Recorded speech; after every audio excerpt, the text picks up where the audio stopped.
the spotlight on the oil market, and Russia is now offering higher discounts to buyers of Russian oil, including India. To understand what does this mean for global demand-supply dynamics of the oil market, we now have Mr. Jonathan Barratt, CIO, ETO Group, now joining us. Jonathan, afternoon, and thank you so much for joining us today. First up, help us and our viewers understand the importance of Russian oil in the global oil market and the kind of impact it is likely to have. There was a buzz that perhaps Russian sanctions could now be lifted as and when a deal, as and when a peace deal is signed. What does this mean for global oil market then? Good afternoon. Look, generally speaking, Russia is a major contributor to the oil market. Remember, it's always OPEC plus one, and that one is normally Russia. Now, I think the main key here is the discounts that Russia are offering to India and also perhaps China, and how the US will reflect those discounts. Because if it's the case and we actually see that there is a resolution coming up in the Middle East that might cause a lifting in sanctions, I think the opposite might just happen, where Russia offers the discount, and offering that discount will put preferential treatment on oil, particularly oil exports from the US, to which I think the US will not like. And as a result of that, I think the expectations for oil to go down are not correct. And I think if Russia is playing her hand the way she is, then that discounted price will be a contentious issue for the US, which, as we know, is also a major supplier and exporter of oil. As a result of that, I actually feel that the oil price has reached relatively low here, and I don't see it continuing to trade lower. In fact, I actually see it starting to trade higher.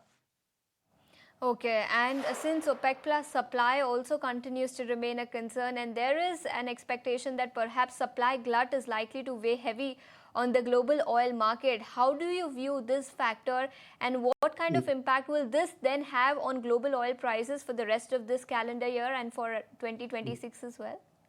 I don't see. I mean, there is talk of the glut, but I still think there is concern about keeping prices relatively at good levels, and that's relatively good levels for OPEC, also for the US.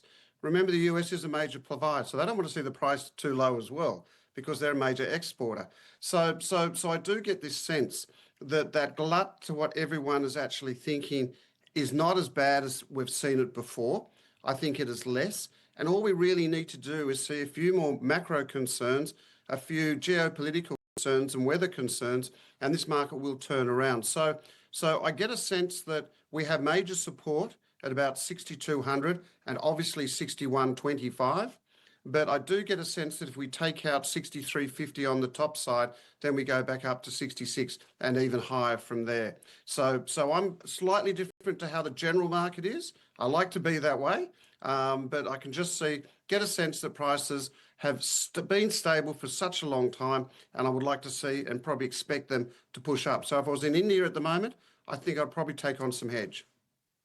How do you view the current relationship between India and Russia, and the fact that India continues to buy oil from Russia despite the kind of tariff threat that has been imposed by US President Donald Trump? How do you view the entire equation? Look, I think the interesting thing here is this is why, everyone's free to sell things the way any commodity anywhere around the world, and it's always interesting to someone to buy.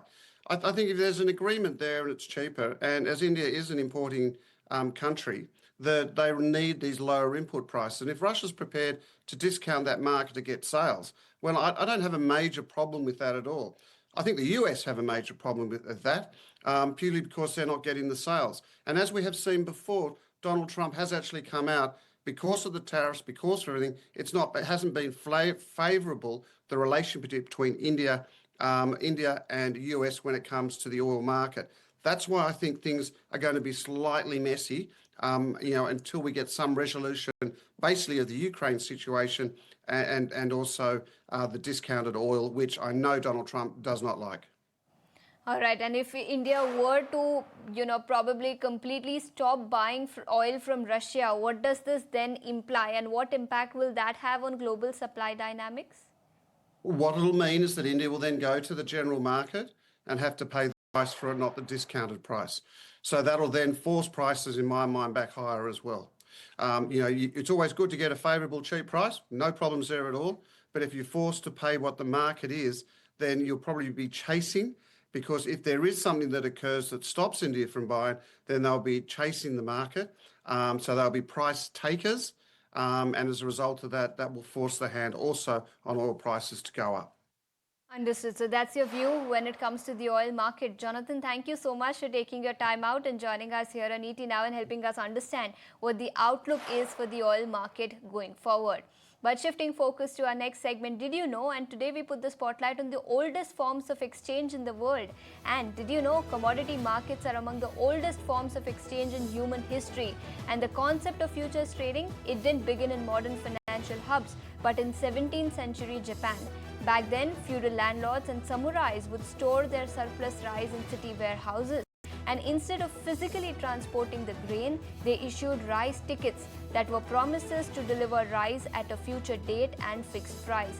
This ingenious system not only locked in prices but also reduced risk in a volatile market. And if the holder didn't want the rice, they could simply sell the ticket at Japan's Dojitama Rice Exchange near Osaka, widely considered the world's first organized futures market. It's a reminder that while markets evolved, the core idea of hedging and risk management has always stood the test of time. That's all the time we have on this edition of Commodity Central, but don't go anywhere. Newsroom is coming up.